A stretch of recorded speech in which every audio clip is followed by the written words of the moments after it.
this day, 1919, I hereby declare the results of the plebiscite on whether Leith should be amalgamated within the city of Edinburgh is as follows. Yes, 5,357. Whoa! Whoa! Whoa! Noes, 29,891. Spoiled papers, 35. The majority against the amalgamation is 24,534, or 85%.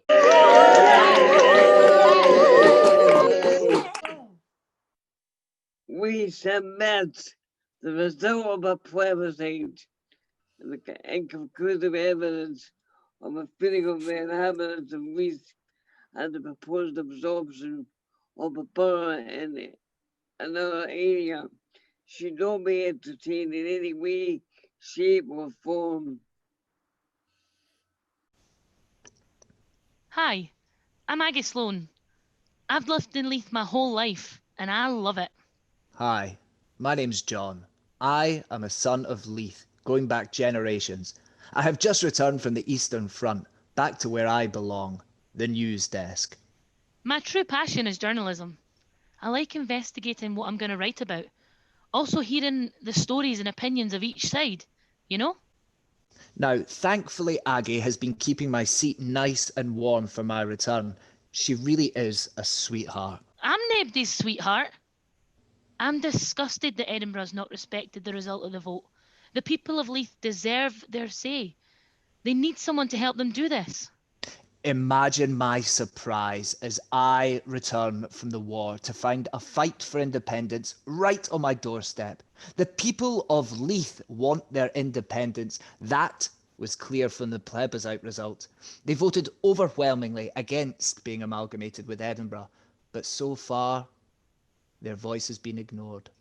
But knowing the people of Leith like I do, they will not let this go with a whimper. They will take this fight to the highest powers in the land to make their democratic voice heard. I want to hear from the people of Leith. I want to hear from the partisan. I want to hear from the everyman. We will not hear from anyone if you don't learn to shut up.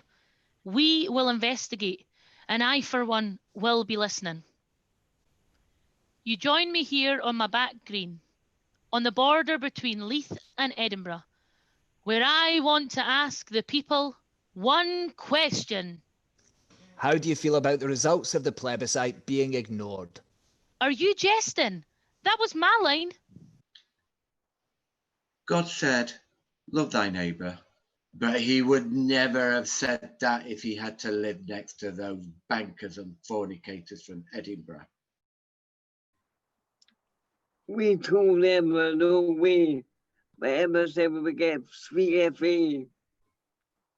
I'm all for the amalgamation because bringing people together could mean more business for the bakery. If they were going to ignore the vote, why did they even ask us? It's a joke. It's a bloody disgrace. Nobody asked me for my vote. And this is no a polling station, it's a grease on your way. The final decision about the amalgamation was to be made by an after-vote inquiry at the House of Lords. Sir John Lorne MacLeod, former Lord Provost of Edinburgh, testified as to the origins of the Edinburgh Tramways and Extension Bill. Edinburgh and Leith should unite. That's obvious. We have common interests and common problems which demand common solutions. It is plain common sense. The boundary is absurd. Absurd. I know a house where the kitchen is in one borough, the bedroom in another. Edinburgh entirely surrounds Leith. Leith is ours. It has always been ours and it shall be ours again. Coal mines, railways, ports, all joined together. I will promise you a brave new future, moving forward together. A city to rival any in the country, in the empire even, a true capital city. Together we will boom.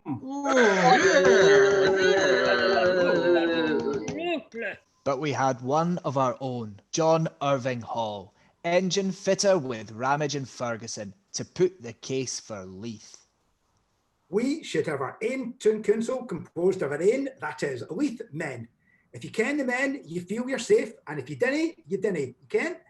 I can't believe they even ken where the Leith docks are. Sorry, could you repeat that? That's not the Queen's English. Are you speaking a foreign language?